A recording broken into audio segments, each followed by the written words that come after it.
great honor, pleasure to have you over here, Benjamin Gross. And he's a head of fellowships and scholar programs at the Harry Ransom Center at the University of Texas in Austin. And before moving to Austin, he served as a vice president for research and scholarships at the Linda Hall Library, a postdoctoral research fellow at the Science History Institute, and consulting curator of the Sarnoff Collection and the College of New Jersey. So Benjamin Gross earned his PhD in the history of science at Princeton University, and his book, TVs of Tomorrow, How RCA's Flat Screen Dreams Led to First LCDs, was published in 2018 by the University of Chicago Press. And this talk is specifically about the collection of the Harry Ransom Center when it comes down to astronomy. I heard already leading up to this talk, there are many people that have actually visited the Harry Ransom Center, and they're deeply impressed by the journals and scientific journals that you can see there, and get up to very close. So we're very excited about this talk. So let's do a quick changeover and then get ready for the talk. Yeah, thanks. Hello, everyone. And hello to everyone out there tuning in remotely. Whether you're here at Houston Community College or tuning in online, it is a real pleasure and privilege to be here to speak with you this evening. Before we begin, I'd like to thank Chris Morissette from the University of Texas's Astronomy Department, their Board of Visitors, for inviting me to attend tonight's meeting. And I'd also like to thank Matt Borlaggi and Don Seeley for helping with the logistics of this presentation. Now, as you can see, I'm here to talk about the Harry Ransom Center. So out of curiosity, how many of you have been to the Harry Ransom Center? Okay, I see 2 hands in the audience here. There may be more online. I can't tell. How many of you have heard of the Harry Ransom Center? Okay, a few more. That's great. Well, here, for those of you who aren't familiar, is the Harry Ransom Center. It's an incredible place, though I will admit that brutalist facade is a little bit daunting. And I suspect that many students and faculty at the University of Texas have walked past this building without really giving a passing thought to what's going on inside. Every so often, though, I have seen passersby work up the courage to talk to a security guard or a staff member and ask about what is this place and what do they do here, as they're walking past the southwest corner of the University of Texas's campus. More often than not, right? We're glad to answer those questions, but most of the time I will see people walking past and maybe they'll type into their phones, Harry Ransom Center, and see what comes up on their search engine of choice. So what would happen if we did that right now? What would we see if we looked up the Harry Ransom Center? Well, just within the past 6 months, here are some things that you might have found on the internet about the Ransom Center and what we do. In January, we announced that we acquired the personal papers of the Academy Award-winning actress Olivia de Havilland, the star of The Adventures of Robin Hood and perhaps most famously Gone with the Wind. Now her papers are going to be available to researchers when they visit us in Austin. A couple of months later, there was a news story in the New York Times about an upcoming revival of Death of a Salesman. And the director of that show actually visited us in Austin to look at the Arthur Miller papers, the original scripts, right, as he was planning this revival. In April, the University of Manchester posted this press release talking about an exciting new exhibition that they would be collaborating with us on. It was the first international exhibition with the John Rylands Library, their first international exhibition in North America, I should say. That exhibit is up now. It's on Lives and Literacy in Ancient Egypt. It features papyri from the Rylands collection as well as the Harry Ransom Center's collection. It's really impressive if you get a chance to come to Austin to see it. And later this month, the Tate Modern in London is about to open a retrospective on Frida Kahlo. And in all of their advertisements, they are featuring this self-portrait with thorn necklace and hummingbird, which normally is in our lobby, but now it is in London. She'll come back soon, but she's having a wonderful European vacation. So after all of these searches, what can we conclude? Fine art, ancient texts, classic films, great works of theater, high culture, low culture, pop culture, everything in between. The Ransom Center really seems to have it all. But what is this place anyway? Well, the Ransom Center, the Harry Ransom Center, is a humanities library, archive, and museum at the University of Texas at Austin.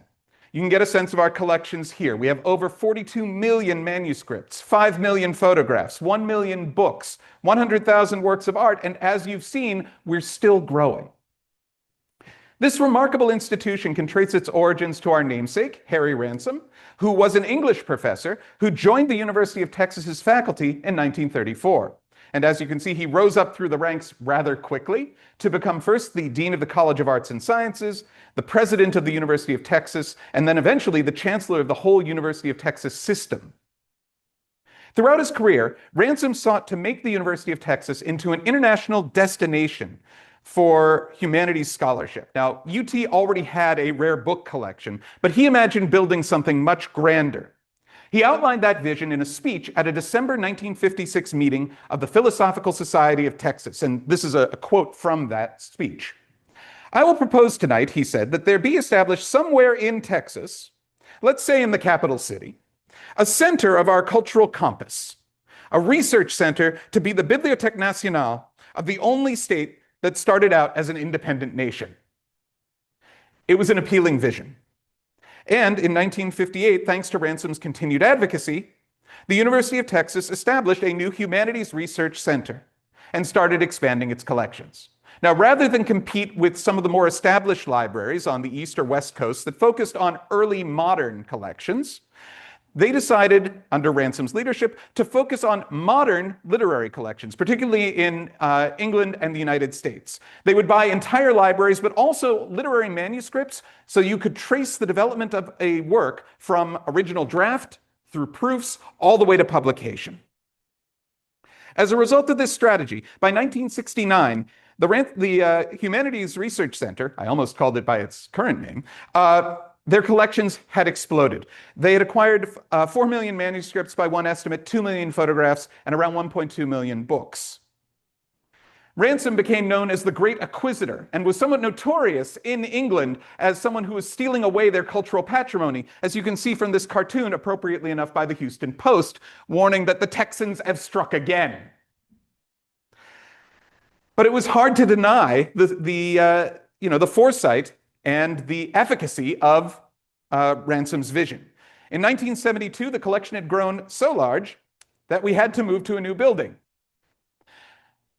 And in 1983, the research center was renamed in honor of our founder. So what we used to refer to as the HRC, the Humanities Research Center, became known as the HRC, the Harry Ransom Center.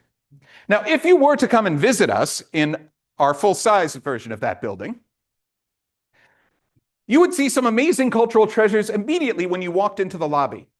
For example, we have a copy, one of around 25 total complete copies that exist, of the Gutenberg Bible. That is to say, the first book printed in Europe with movable metal type.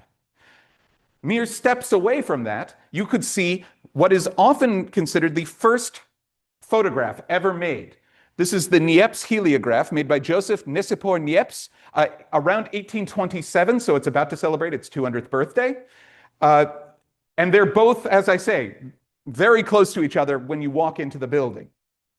But there's far more than that. As I mentioned, Ransom and the leadership of the Humanities Research Center from the beginning focused on literary manuscripts, and of course we have incredible literary manuscripts. For example, you could see this short story written by a 17-year-old Charlotte Bronte, entitled Something About Arthur. We collect artwork by authors, but also books by artists. So here we have an art book of collages by Henri Matisse. And as you might have gathered from my slide that featured the Arthur Miller and Olivia de Havilland materials, we collect broadly in the performing arts, film, and theater. And our collections also include things like costumes. So if you wanted to see Robert De Niro's shirt and jacket that he wore when he was Travis Bickle in Taxi Driver, we have that, along with annotated scripts, correspondence, all sorts of wonderful materials. What unites all of these disparate items, and what's attracted researchers and visitors to come to Austin for nearly 70 years, is the insight that they provide into human creativity and artistic inspiration. But of course, the arts and humanities don't have a monopoly on those things. And early on, Harry Ransom recognized that it might be worthwhile to collect material related to the history of science and technology. So as early as the 1960s, we started acquiring materials, books, and manuscripts related to the subject. I'm going to talk about 4 of our collections now. Actually, I'm going to talk about 3 and then a 4th one later. So stay tuned on that. All right. Let me give you just a quick overview of our broader collections. So first off, we have the Sir Owen Richardson collection of the atom. Sir Owen Richardson won the Nobel Prize for his work on thermionic emission, and subsequently we acquired 2,700 of his books, as well as a variety of off-prints and personal papers related to his work on atomic theory, nuclear physics, and so forth. Here you can see, for example, a letter written to him by Werner Heisenberg. I'm uncertain if you're familiar with him. Okay, that's not a great joke. We're going to move on. We are also home to the C.L. Lundell Botany Collection, which consists of about 6,000 books detailing the history of botany from the 15th to the 20th centuries. And then I wasn't sure, do any of you recognize the name C.P. Snow? Okay. Every so often I will find people who have heard of him, but if you haven't heard of him, he's a really interesting figure. He was trained as a physical chemist, but became famous as a novelist. And we ended up acquiring his archive, mostly, I think, on the basis of his literary achievements. But if you ask historians of science about Snow, they will know him for a speech that he gave in 1959 called The Two Cultures. It was a speech that he gave criticizing the British educational establishment for overemphasizing the humanities over the sciences. And he felt that he was well positioned to comment on both, right? So let me give you a brief excerpt from this because it may resonate with some people in the audience. A good many times I have been present at the gatherings of people who, by the standards of the traditional culture, he said, are thought highly educated and who have, with considerable gusto, been expressing their incredulity at the illiteracy of scientists. Once or twice I've been provoked and have asked the company how many of them could describe the second law of thermodynamics. The response was cold. It was also negative. Yet I was asking something which is the scientific equivalent of, have you read a work of Shakespeare's? Now, perhaps this story resonates with some of you in the audience. If so, you're not alone. But I'd like to argue that the lines between science and the humanities are a little bit blurrier than what Snow is suggesting in his speech. And to demonstrate that point, I'm going to devote the remainder of this presentation to examining some of the important scientific books, manuscripts, photographs, and artifacts that are housed at one of the world's great humanities research centers. Now, perhaps unsurprisingly, given who is hosting this event, we're going to focus on our astronomical collections, which span at least 10 centuries. This is the oldest example I could find in preparation for this talk. This is from a astronomical text, a medieval astronomical text called the Tegernsee Miscellany. And you can see here Gemini, Cancer, and Leo represented there on the sides. All right. I don't have time to talk about all of our collections. They're too broad. So I'm going to focus on 4 vignettes. The first one is called The Book Nobody Read. The second one is called Mapping the Moon. The third, A Family of Sky Sweepers. And the fourth, The Space Race, From Fiction to Fact. Still with me? All right. So let's move on to the first vignette then, The Book Nobody Read. This is not the book that nobody read. In fact, some of you may have read this book. This is the first ever publication of A Study in Scarlet by Arthur Conan Doyle. It is the first story featuring the great consulting detective Sherlock Holmes. In this story, you may be wondering, why am I showing you this in an astronomy talk? In this story, this is where Watson meets Holmes for the first time. They move into 221B Baker Street, and Watson is struck by the fact that Holmes knows so much about some things and so very, very little about others. And in fact, he makes a list early in the story of the things that Holmes seems to know nothing about. The list is titled Sherlock Holmes, His Limits. And you can see here, knowledge of literature, nil. Knowledge of philosophy, nil. This one's probably most relevant to this group. Knowledge of astronomy, nil. And in fact, Watson goes on to elaborate that Holmes doesn't even know if the Earth goes around the sun or the other way around.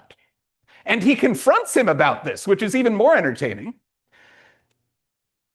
But the solar system, I protested, this is Watson, What the deuce is it to me? He, Sherlock, interrupted impatiently. You say that we go round the sun. If we went round the moon, it wouldn't make a pennyworth of difference to me or to my work. Neither of them mention this, but at the core of this little disagreement at the beginning of this great work of detective fiction was another book that was published nearly 350 years earlier by a church official in present-day Poland. And I'm guessing you've probably heard of him. His name is Nicholas Copernicus. So here he is, Copernicus, a church official in the city of Frombork, not, I will note, a professional astronomer. Right? By day, he administered the properties in his diocese. By night, he studied the skies. And over time, he came to believe that the celestial phenomena that he observed would make more sense if the sun were at the center of the solar system. He spent decades trying to demonstrate the validity of this idea, and eventually, shortly before his death in 1543, he publishes a book on the revolution of heavenly spheres, De Revolutionibus Orbium Celestium, which makes his case. Now, I'm going to try to use this laser pointer that is supposedly going to allow me to point at the screen. We're going to see if this works. Is it? No? Am I using the right button? That's okay. Nope. Well, that was fun. I'm going to try this one more time, and if it doesn't work, then I may have to give it up. Okay. So here we see the sun in the middle, right? Mercury, Venus, Earth, the Moon, Mars, Jupiter, Saturn, and the immobile sphere of fixed stars. Have any of you seen this diagram before? You probably have. If we were back in Austin, what I would probably do is show you something really interesting you wouldn't know by just looking at the diagram. And that is where it appears in the book. So here's the diagram, right? Here's the diagram. There. And here is a bookmark that I put into the book showing how early it appears in the book. It shows up right near page 10. So this raises an interesting question. What's the rest of the book? Right? If your main argument is right there, that's really an important thing. Why should I read the rest? And the rest of the book, as you might imagine, is the proof, the math, right? So here, if you look closely, you'll see that we're looking at astronomical tables. This is observational data. Remember, naked eye observational data. And geometric proofs. He also does a lot of spherical trigonometry. And by the way, there are no calculators at this point, right? There aren't even logarithms in 1543. So he's doing this all. This is pretty sophisticated and technical mathematics, all right? It's a dense book. I don't necessarily recommend going through and reading it cover to cover. The book was so dense and technical that the journalist Arthur Koestler, who wrote a best-selling history of astronomy called The Sleepwalkers, referred to this as the book nobody read. Of course, that wasn't quite true. Hundreds of copies of this book survive, and sometimes we can even use them to find out something about who owned them or how they engaged with Copernicus's ideas.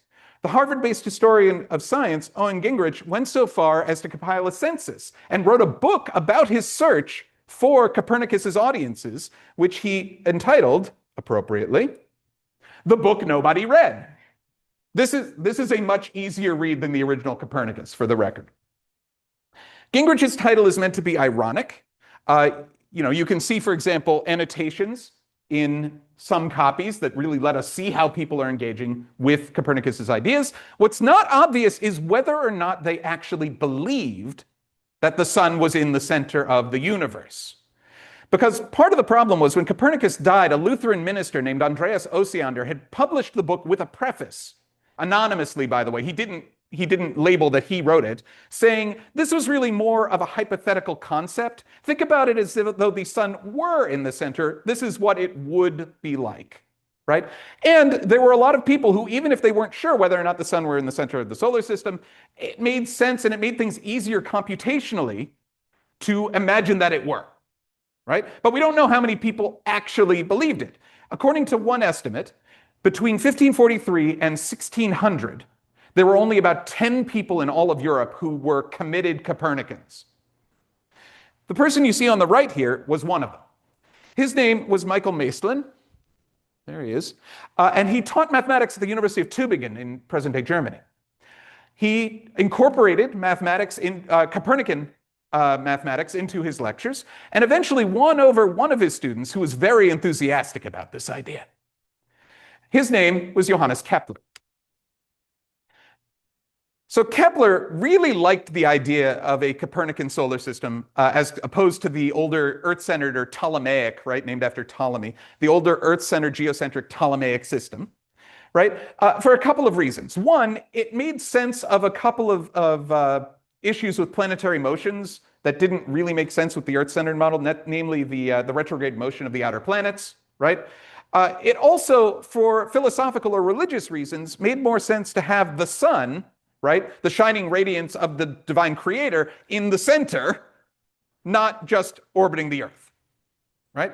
However, he did have one kind of annoying issue with the Copernican system. There weren't enough planets. Let me clarify what I mean by this. So in the Earth-centered system, there were 7 planets, right? Mercury, Venus, the moon, the sun, Mars, Jupiter, and Saturn. This is in the Earth-centered system, right? So that's 7. In the sun-centered system, you have Mercury, Venus, Earth. The moon goes around the Earth. We all knew that, right? So that's 3, Mercury, Venus, Earth. And then you have Mars, Jupiter, Saturn. That's 6. 6 doesn't make sense. There are 7 days of the week. There are 7 notes in the musical scale. It took God 7 days to create the Earth. There should be 7. 7 has resonances. 6 doesn't. So why would God, who obviously had a plan when he was putting together the cosmos, why would he only have 6 planets? Well, Kepler figured out the answer while he was working as a mathematics teacher, believe it or not, in Graz. He was doing a little bit of a demonstration, and he showed the following kind of proof. Okay? Imagine a shape. Let's pretend a square for a moment. If you have a square, you can draw a circle inscribed on the inside of that square and a circle outside of the square as well, right? The distance between those 2 circles is going to be contingent on the shape that you used at the start, in this case, a square. Okay, he said. Well, what if we used those circles and pretended that they were the orbits of planets? What shapes would make that nested series of inscribed circles so that it matched the relative distances of the planets from the sun? And he did a little bit of math, and lo and behold, he figured out that you could use 5 Platonic solids nested within each other to roughly get the relative distances of the planets from the sun. Sun's in the middle. The Platonic solids, remember, these are the regular solids that have identical equilateral polygons as their sides, right? And there are only 5 of them, which means you have to have 6 planets because there are only 5 Platonic solids. It all works. Kepler was incredibly proud of this. He published it in a book in 1596 called the Mysterium Cosmographicum.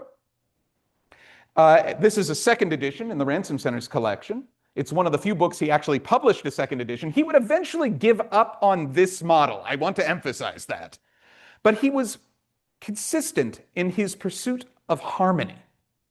And indeed, Kepler's biographer, Aviva Rothman, has gone so far as to say that Kepler saw the search for harmony in the heavens as a way of making sense and possibly resolving or eliminating some of the strife on Earth. Because remember, he's working in 17th century Europe, right? 16th and 17th century Europe. There is a lot of religious strife going on, right? A lot of religious wars, a lot of sectarian back and forth. Maybe Kepler hoped if you could find harmony in the heavens, there was hope for us mortals here on Earth. And so when we look at Kepler's later work, we see things like the Astronomia Nova, his new astronomy, where he actually lays out his 1st and 2nd laws of planetary motion. This is where he says that the planets are not actually moving in perfect circles, which is what Copernicus was arguing, but in ellipses. His 3rd book, The Harmony of the World, Harmonice Mundi, this is where he comes up with the 3rd law of planetary motion. It also goes back to discussing how there are all these different connections between astronomy and music. And you could go into alchemy because there were 7 metals known by the ancient Greeks and Romans, right? Like all of these different things are connected. All of these things are signs of God's divine harmony. By the 17th century, Kepler was a very well-connected astronomer. He was very prolific in the Republic of Letters. And indeed, he occasionally received messages from other astronomers who were asking for his opinion on things. This is one example from the Ransom Center's collection. All of these are from our collection, by the way, but this is one example that stands out of an astronomer asking for Kepler's comments on what they were working on.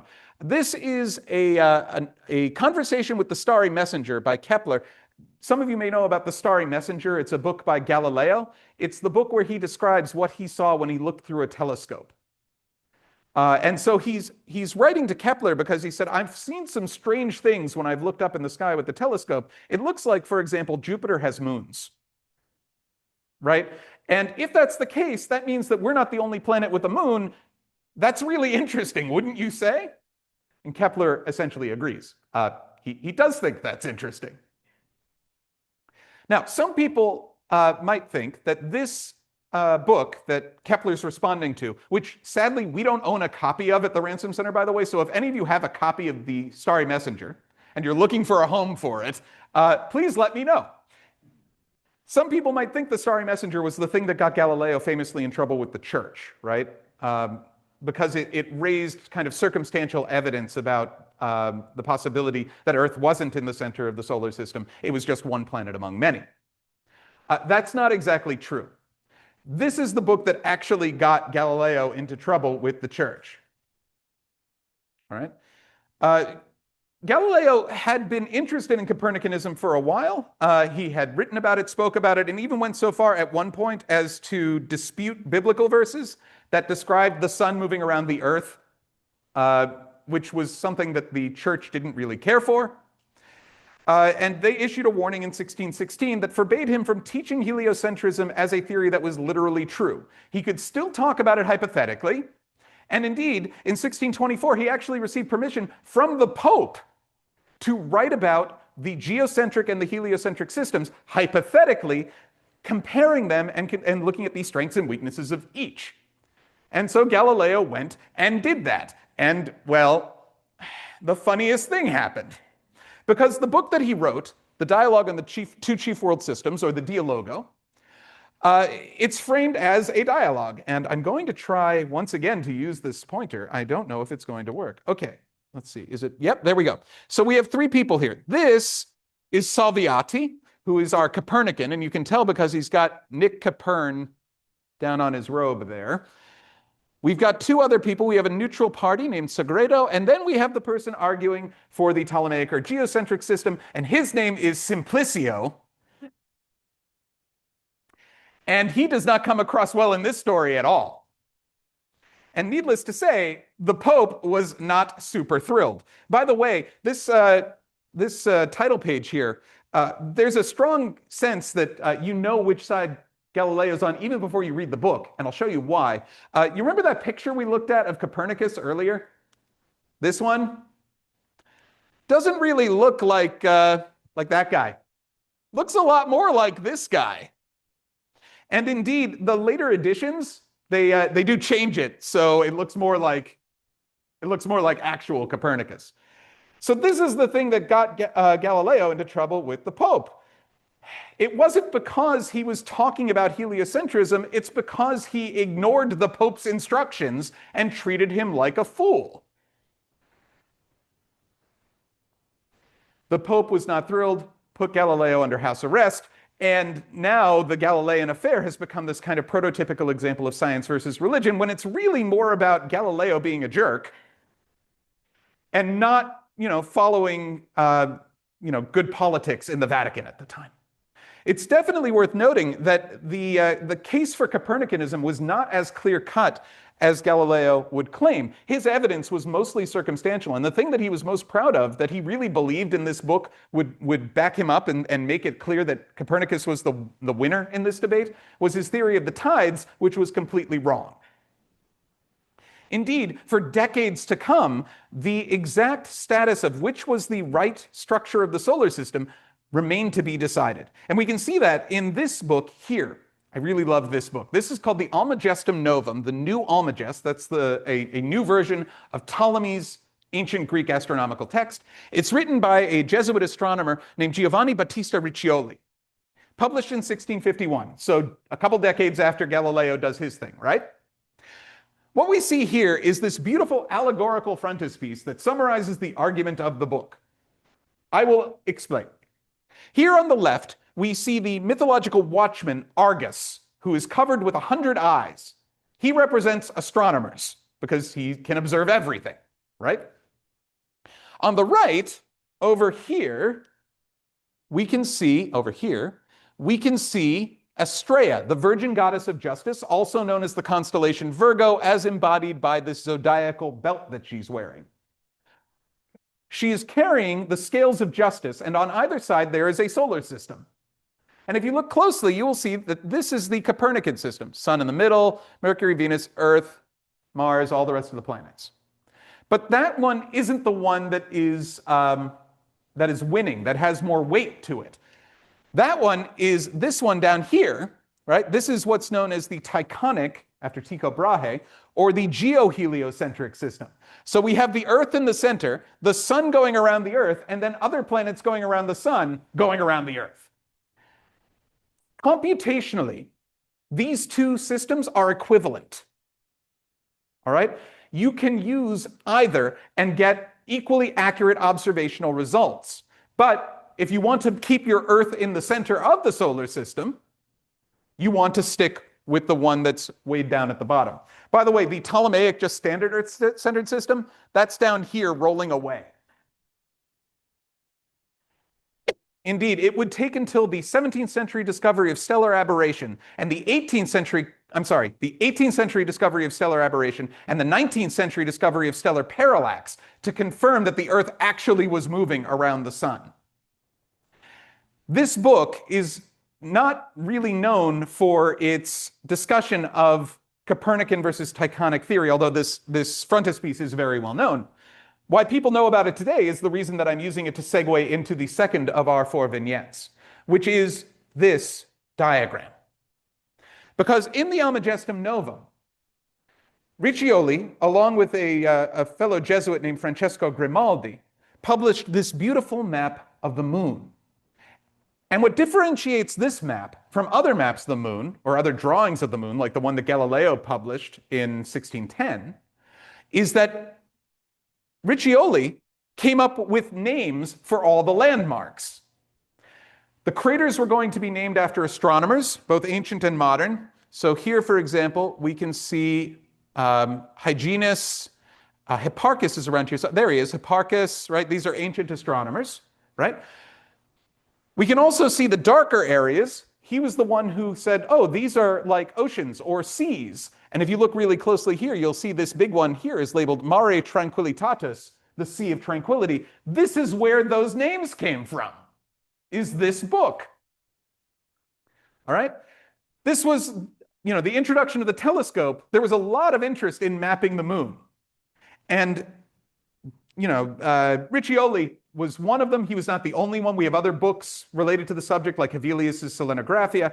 But probably the rarest and most beautiful, I would say, certainly the most pristine of the moon maps was this one, the Carte de la Lune from 1679, produced by Giovanni Domenico Cassini, the Italian-French astronomer who was recruited by Louis XIV to run the new Royal Observatory in Paris.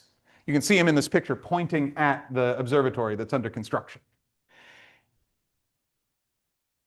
Cassini was a very important astronomer. You might know about him for his work observing Saturn. He's the one who figured out there was a gap in the rings. The Cassini division, that's him. He also, therefore, had a namesake probe launched in 1997, right? The Cassini probe. Between 1671 and 1678, Cassini worked with Jean Patinny, one of the court artists or draftsmen, to make hundreds of drawings of the moon that would eventually be turned into this beautiful engraving. It is twice the size of Riccioli's drawing, because Riccioli had to keep his in a book. This one's like a broadsheet. It's about 56 centimeters, I think that's right, 22 inches wide, right? And incredibly detailed. You can see here it is, all of the lunar landmarks are beautifully drawn, properly positioned, and you don't have any messy names cluttering it up. And if you look closer, you can see it's incredibly detailed. Some of you who have looked at the moon may notice, by the way, I should go back quickly, it's upside down. There's a reason for that. He's looking through a refracting telescope. Okay, back here. There is a little bit of Baroque era whimsy that I wanted to point out to all of you. Let me zoom in so you can see. This is referred to as the Moon Maiden. It's a landmark. It's actually something you could try to see if you squint, right? Looking at the Mare Imbrium. There is a kind of an outcropping there that if you squint and, use your imagination, it looks maybe a little bit like that. But we're not exactly sure who that is, and we're not sure why the engraver put it in. It's a reminder, though, that these are based on drawings and engravings, and therefore very much dependent on the decisions of the artist. We're not looking at photographs of the moon. Would you like to look at some photographs of the moon? Okay, take a look at this. This is from 1874. It's a book written by two men, James Naismith and James Carpenter. I don't have a picture of James Carpenter. I'm really sorry. James Naismith I know a bit more about. He was a Scottish industrialist who got very wealthy inventing things like the steam hammer and was able to retire in his 40s and pursue two things he really loved: astronomy and photography.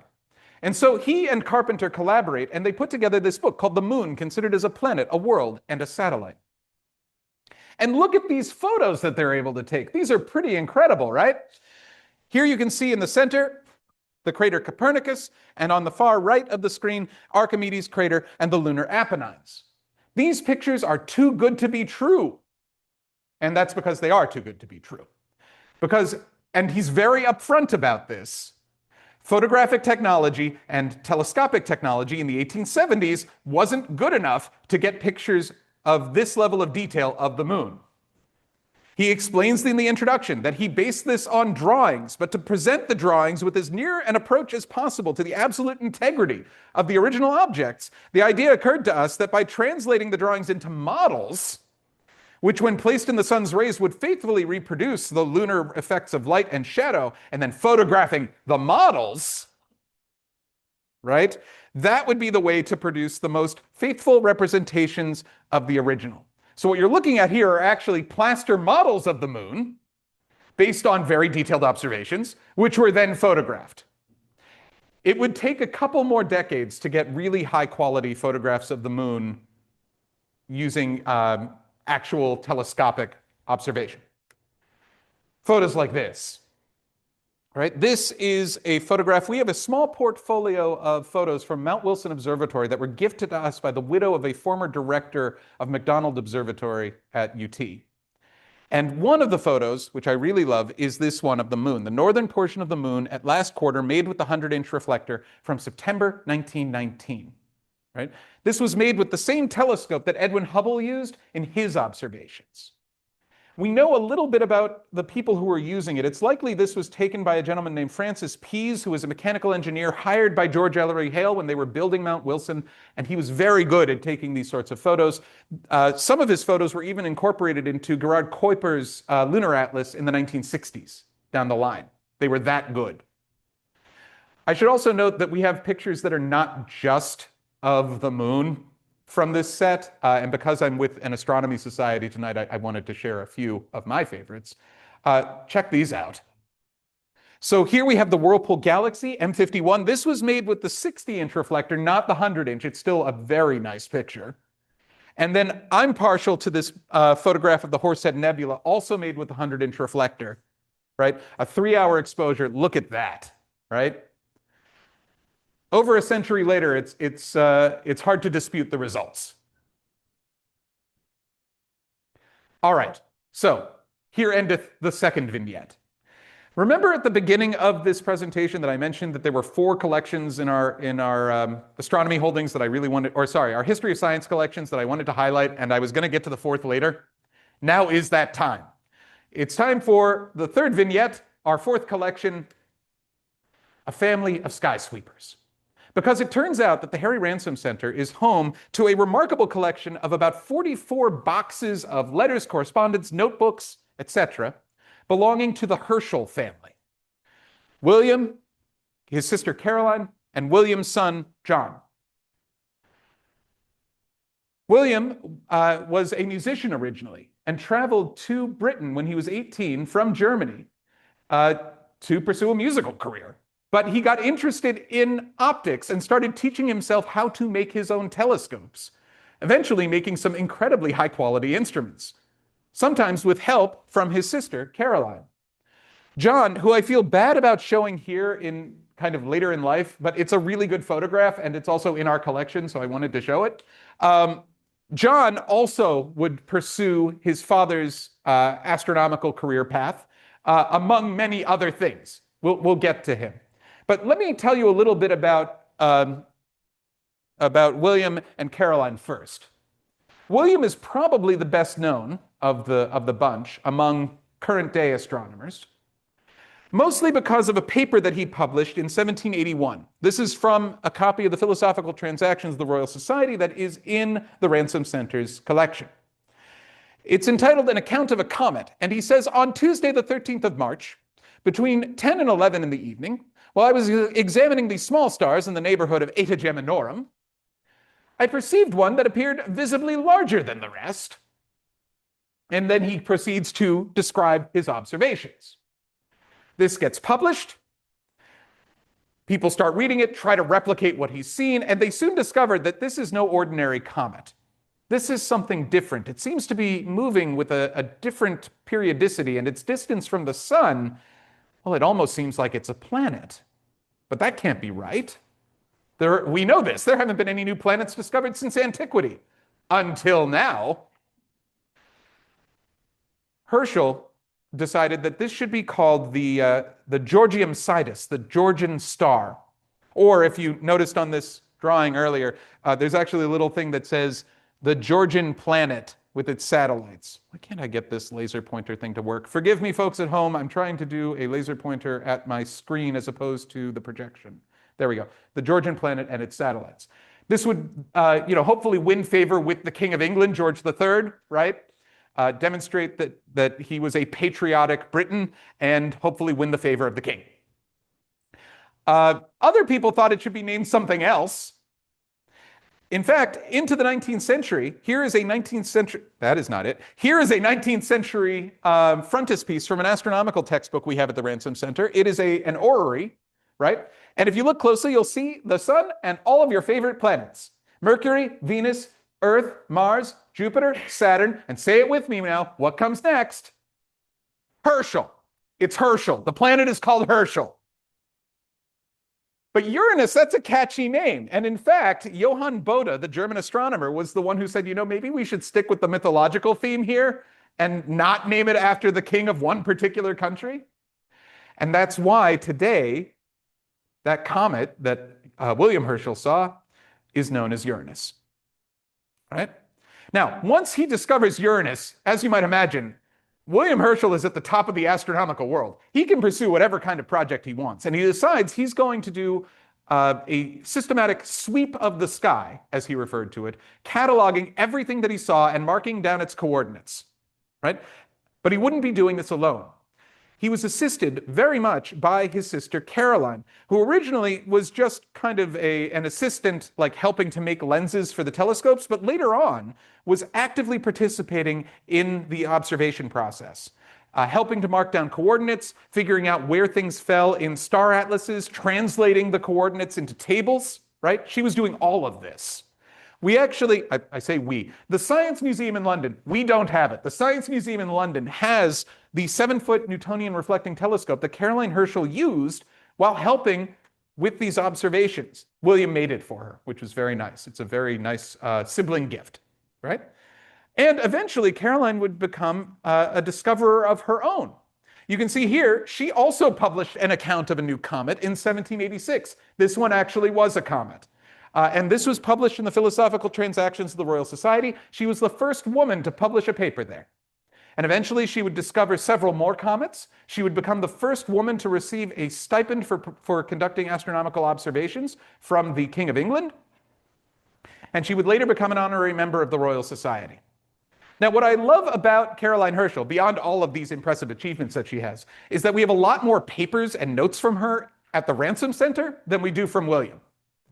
Including, I'm going to show you one, but it's my favorite and it's really, really fun. This is a notebook, a memorandum book it's labeled. We sometimes call it a commonplace book at the Ransom Center because what it was for was not a journal or a diary or an observation log.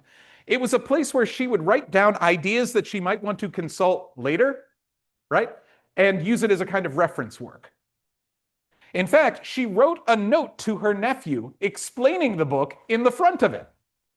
So, dear nephew, this is to John Herschel, William's son. This is the fragment of a book which was too bulky for the portfolio, in which I was collecting such papers as I wished might not fall into any other but your own hands.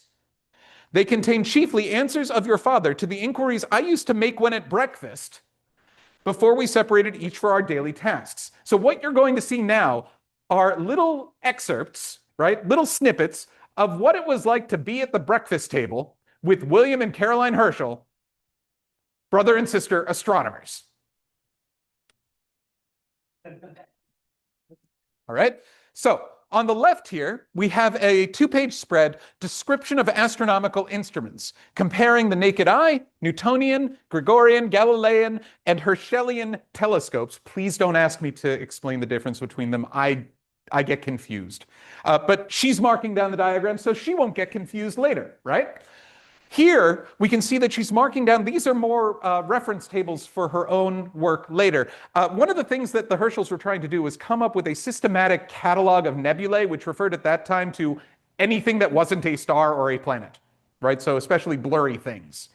So they came up with their own 8-parts catalog system, which Caroline would later use, by the way, to make her own star catalog. I should mention that she published her own catalog using some of these concepts in her work. Here we can see the 6 classes of double star that they came up with, and also magnitudes of stars, including first magnitude, Sirius, Arcturus, Alpha Lyrae. Yeah, that sounds familiar, right? Other stars will pop up down here that you'll recognize, like Aldebaran and Spica and Regulus. It's great. As a historian of science, I'm particularly partial to this last page, where she decides to collate a list of the names of astronomers and mathematicians. All the famous astronomers and mathematicians Caroline Herschel felt she had to know. Yes, Copernicus is here. If I can get this, oh, come on, sorry. If I can get this laser pointer working, Copernicus is down there, died in 1543 at the age of 60. Oh, and there's Cassini right there. So a lot of the people we're talking about, I don't have room to fit the page, but like Galileo's in there, Riccioli's in there, all of them, right? She knows them all. And this ended up, thankfully, in the hands of her nephew, John, who we talked about earlier. Here's a much younger picture of John, which I think he would find more flattering. Today, John is not as well known as William or Caroline, I would say. But among historians of science, he's especially important because he was really a polymath. He was involved in all sorts of projects. He was a philosopher. He was a mathematician. He was an inventor. He helped develop photography like the cyanotype. You can thank him for words like snapshot and negative when used in the context of photography. That was him. He published this really influential book called The Preliminary Discourse on the Study of Natural Philosophy in 1830, which was where he talked about kind of what it meant to be the word hadn't even been coined yet, but a scientist. That word was coined by his friend William Whewell a few years later. But what it meant to do science, right, in the 19th century, where you have an increasing number of people who are getting degrees in the subject or getting professional training, compared to people like his father, who were more amateurs who moved into the topic. The title of this slide is actually a reference to a quote from this book, where he refers to theories as creatures of reason rather than sense. But His biographer, Stephen Case, actually argues that Herschel himself could be seen as a creature of reason, the embodiment of this new approach towards doing science and this new professional class of emergent scientists. In addition to everything else that I've just described, John Herschel also conducted astronomical observations.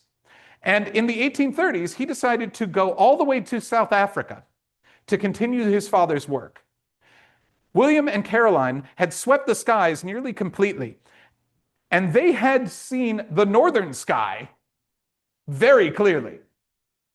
But the southern sky, that was new. And so that was where John, his family, and John brought his father's 20-foot reflecting telescope. They packed it up very carefully on a chartered ship, sailed down to the Cape Colony, and set it up. You can see here, these are two drawings from the Herschel papers of that 20-foot reflector. All right? And he started cataloging, sweeping again the southern skies. He ultimately published a book whose title is not especially creative. It's called Results of Astronomical Observations, made during 1834, 5, 6, 7, and 8. You can guess what's in it.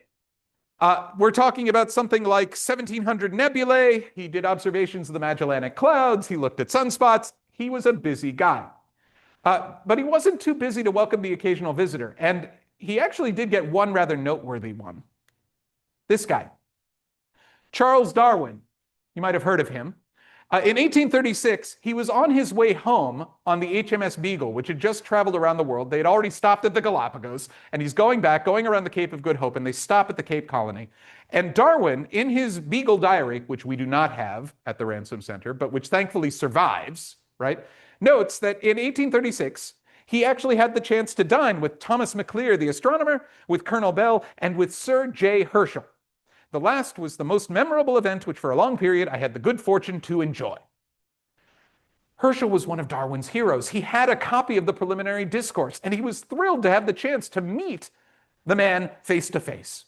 And they continued to correspond long after that meeting in South Africa. And we know this because in 1859, when Charles Darwin publishes his book on the origin of species about his new theory of natural selection, he sends a copy of the book to Herschel.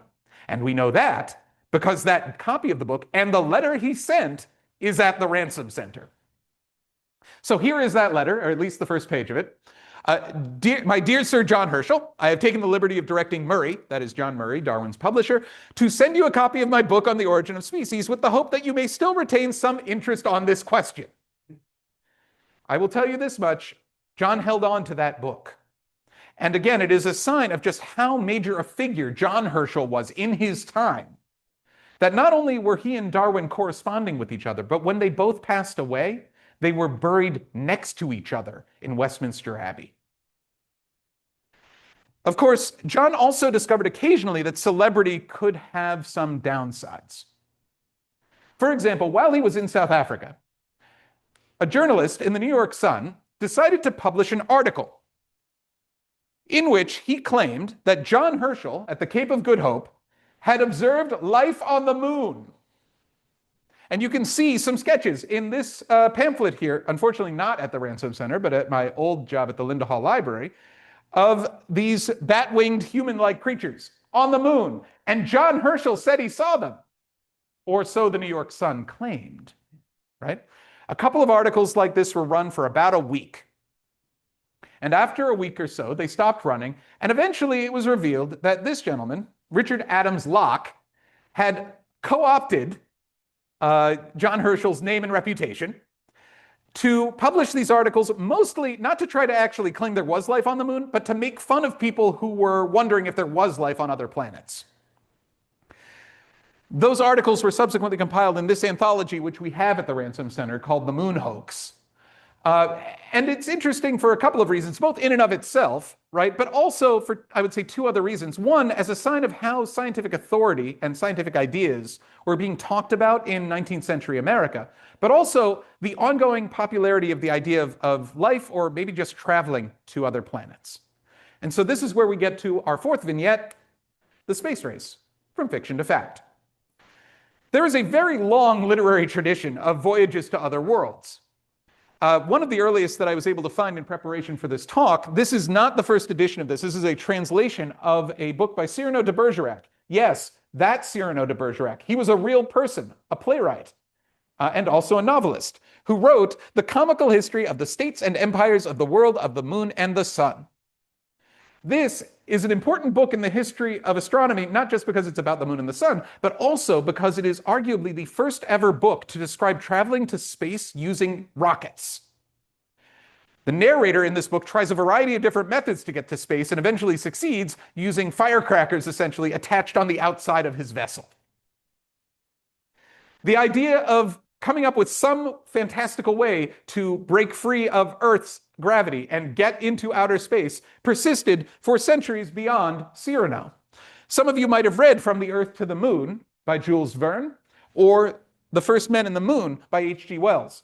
By the way, Verne read Wells's book and did not like it because Wells had to come up with an anti-gravity metal that doesn't exist, called cavorite, to get people to the moon, whereas Verne thought you should just rely on actual physics. He had a much simpler solution. Load people into a cannonball and shoot them into space.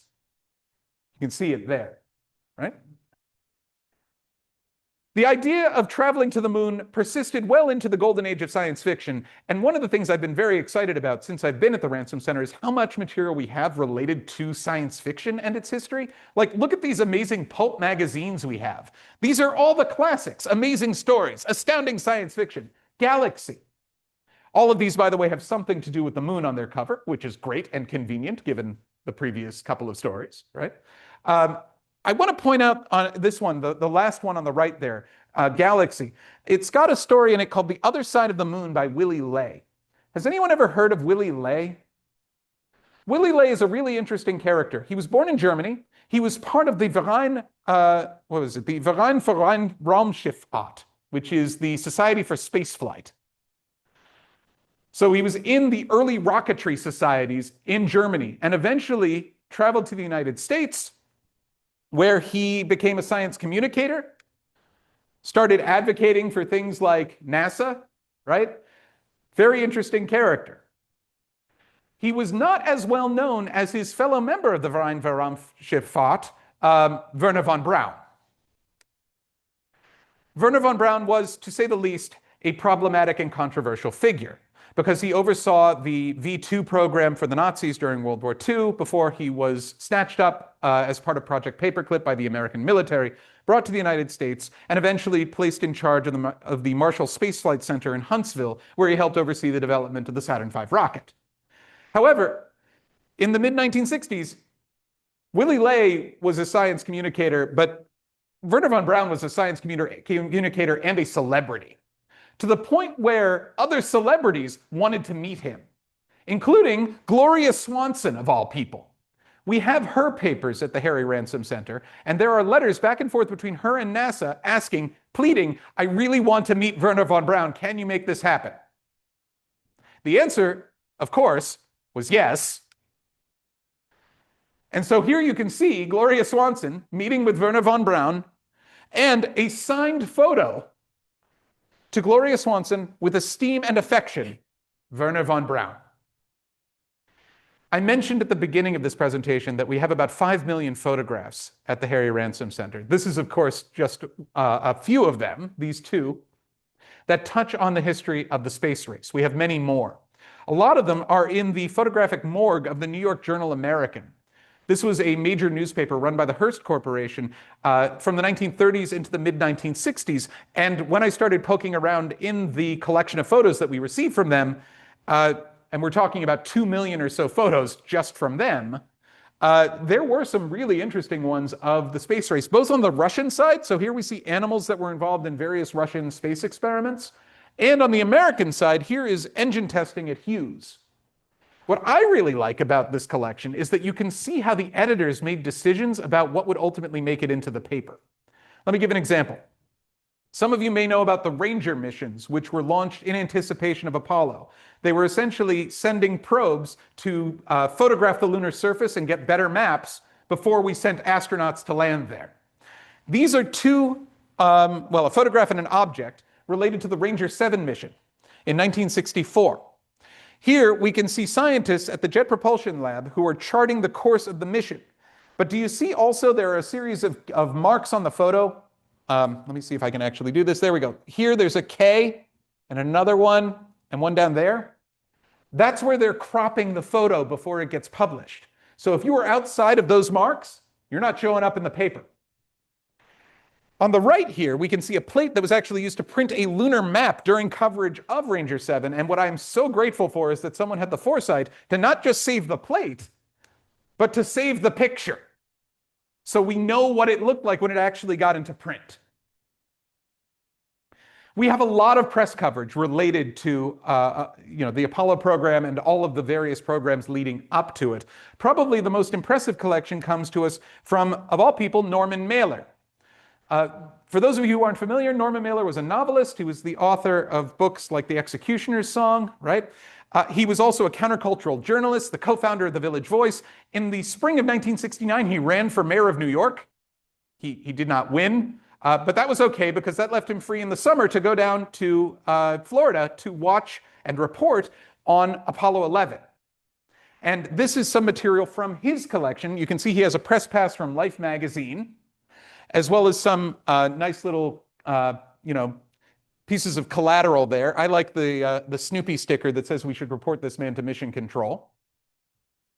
But my favorite thing in this collection, my favorite piece of Apollo 11 memorabilia from Norman Mailer, and this was pointed out by one of the Ransom Center's research fellows, Laura Palmquist, so I give her credit for this, is the notebook where he recorded his impressions of the launch. So these are his notes of what he was thinking about in connection with the launch of the Saturn V. And it's a little hard to read, so I'm gonna put up a transcript. Fire is white as a burning flame, he wrote. Sound beats like fear in one's ears, vertigo. Man had something to speak to God with. Biblical. The archangel. As it went through haze, it left different feathering, always changing, always related. The visual equivalent of a long trailing caress. When it went through clouds, it punched through. Quite evocative, right? Well, his editors thought so because he was able to get back and persuade Life to publish 3 separate articles about what was referred to on the first cover as the moon venture,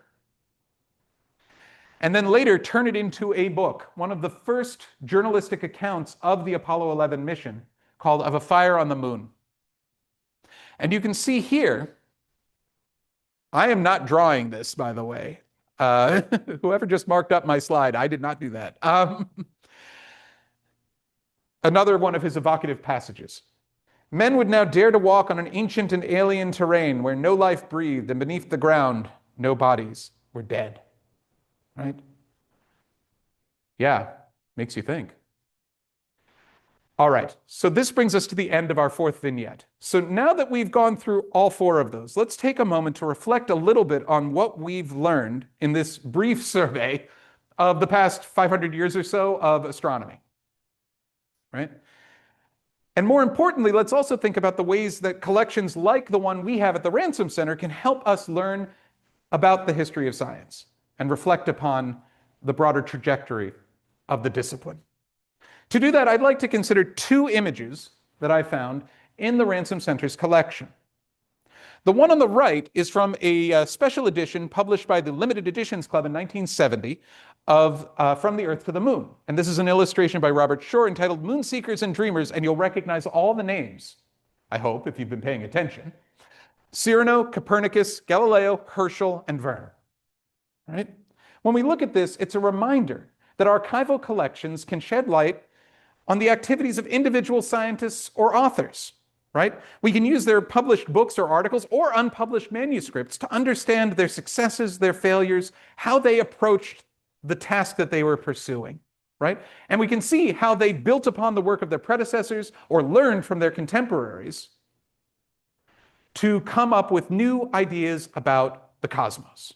It's thanks to them that we were able to move from just writing about the moon to mapping it to eventually walking on the Sea of Tranquility. At the same time, though, I would suggest there is another way to approach the history of science, which is reflected more in this photo on the left.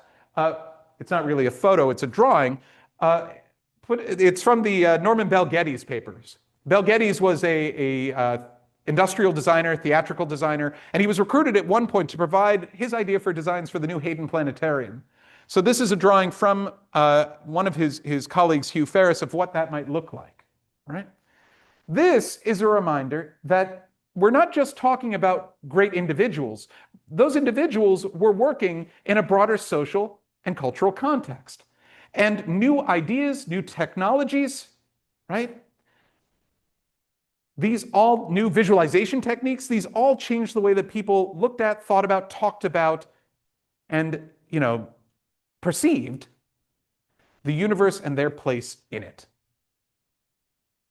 Collections like the Harry Ransom Center are valuable because they let us look at both sides of this story, both the intellectual genealogy side and the broader kind of cultural and social side of science. Neither scientific discoveries nor great literary masterpieces emerge from a vacuum, right? They all take place in a broader social and political and cultural context. And although the lines between the humanities and the sciences are not as clear-cut as Snow would have suggested way back at the beginning of this discussion, right? I would suggest that there are overlaps that we can see between them when we look at the history of science, and that by telling the stories that I've told you here, or stories like them, that is a great way to start building bridges between those disciplines. This is especially important now in the age of AI, where it's become so much more difficult to distinguish between truth and fiction.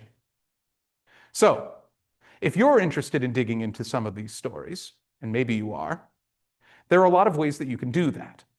One way is to come in person to Austin. Our reading room is open to the public. You could come in there. We would teach you how to navigate a finding aid, how to handle a rare book and turn the pages of these texts that I've shared with you today. We're open from 9 to 4:45, Monday through Saturday.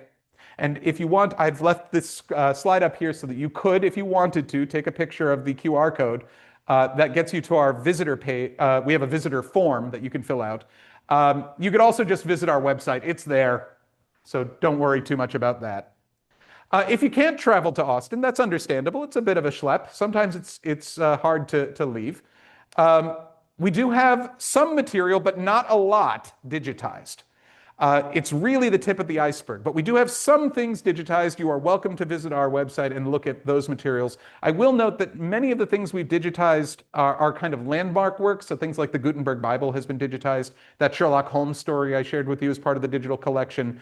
Not as many of our astronomical collections have been digitized yet, but I'm holding out hope.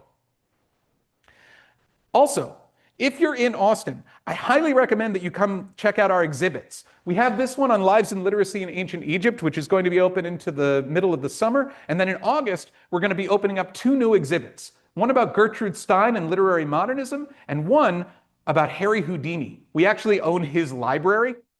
And so we're going to be talking about Houdini as a book collector. It's really cool. They're both going to be outstanding exhibits. You should check them out. Keep an eye on our website. There'll be more information.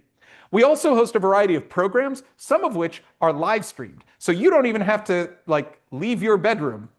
I mean, I'm assuming you have a computer in your bedroom to watch the talks. This next one, for example, that's up here, the panel discussion on the changing market for archives and rare books, that's coming up next week. That's going to be live streamed. So you could tune into that. Go to our website. You can register for it. It's going to be good. All right. So, however you're able to engage with the Ransom Center's collections, I guess my big takeaway tonight is I hope that you will. I'm going to close now with an invitation not just from myself, but from our namesake. In 1964, Harry Ransom was asked about the prospects for this humanities research center that he had set up and what he saw as its kind of future on campus. Here's what he said. There are a great many open shelves and a great many opening opportunities to undergraduate students and others, including visiting scholars of the elder sort in the closed stacks. I have a feeling, knowing something about the way that Texans study and grow, that these open shelves are going to keep inviting open minds. Indeed, if you have an open mind and want to learn more about the history of astronomy, or nearly any other subject, to be honest. I sincerely hope that you'll consider stopping by the Harry Ransom Center the next time you are in Austin. Thank you very much for your time. I'm glad to answer any questions you have.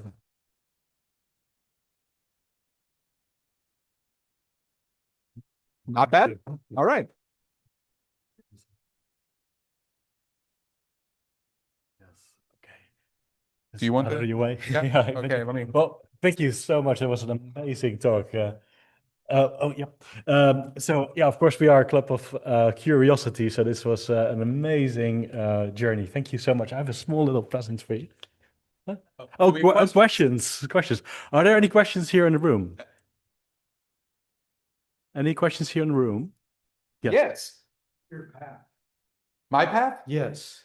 Okay. I'll do this as quickly as I can. I was a history major as an undergraduate. I joined Teach for America when I graduated, but they didn't need any history teachers. They needed science teachers. So I ended up teaching physics and chemistry for 3 years in Philadelphia, and then discovered that there was this really cool discipline called the history of science and that you could get a degree in it. So then I got a degree in the history of science and got a job eventually working at first a library devoted to the history of chemistry in Philadelphia. I was the curator of a small electronics museum called the Sarnoff Collection outside of Trenton in New Jersey. And then I worked for nearly a decade at the Linda Hall Library in Kansas City. You might remember that pamphlet I showed earlier. It's a science and technology library where I helped oversee their fellowship program and collections. And then I moved down here to oversee the fellowship program and academic outreach at the Ransom Center. So that's the very quick version of my path. Awesome. Awesome. Fantastic. Other questions? Yeah. Other questions here in the room? Any questions online? But I think it is noteworthy to note that we had HAS member watching you all the way from Brazil. Oh, marvelous. That's great news. Please I don't know if you're still watching. Thank you. Obrigado. Great. Okay. If there are no more questions in the room, no. Thank you so much. I have a small little remembrance for you. Yes. There you go. Am I supposed to open it now? Well, you could, but I can also tell you what's inside. Oh, what's inside? So it's a HES coffee cup.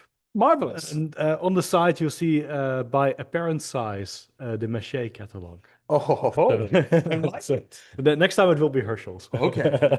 Yeah, let's chat. Absolutely. We can put something together. Thank you so much. This was really fun. I'm glad I had the chance to share this stuff with you. Thank you so much. Thanks. Thanks again, everybody.